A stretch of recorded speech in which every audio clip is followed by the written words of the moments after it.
I've read 38 books this year so far, and yes, that's a lot. This is probably why I have no friends after 2 years of moving to the US. But this has been a really good reading year so far. I've managed to discover not just great books, but great authors, the kind that makes you want to read everything they've ever written. So let me share a few of them with you and the books that made me fall in love. First is my beloved Jamaica Kincaid.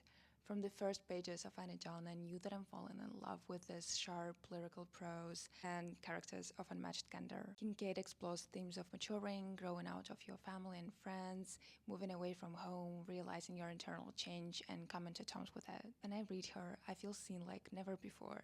And the fact that I, a Russian girl living in New York, can feel this way while reading a book by a woman born and raised in Antigua honestly gives me hope in humanity, because that's why books and literature are so important. They show our unity in all its glorious diversity. Next author is Magda Szabo. If I had to explain her writing in one sentence: fascinatingly engaging plots with deep internal conflict beneath. Both Abigail and the Fawn were page turners, while at the same time leaving a very lasting impression on me. I kept thinking about the characters long after finishing. They often have plenty of unlikable features, but if anything, that makes them more intriguing and relatable.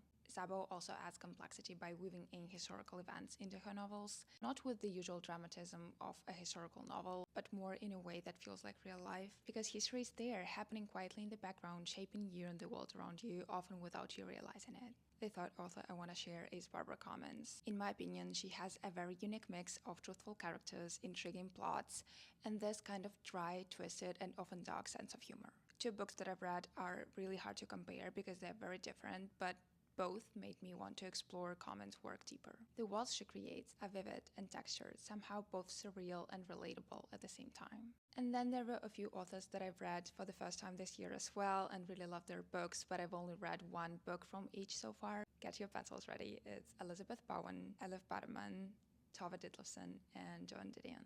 And I'll note the books that I've read somewhere here. And that's all. Let me know what authors have you discovered this year. I'd love to know.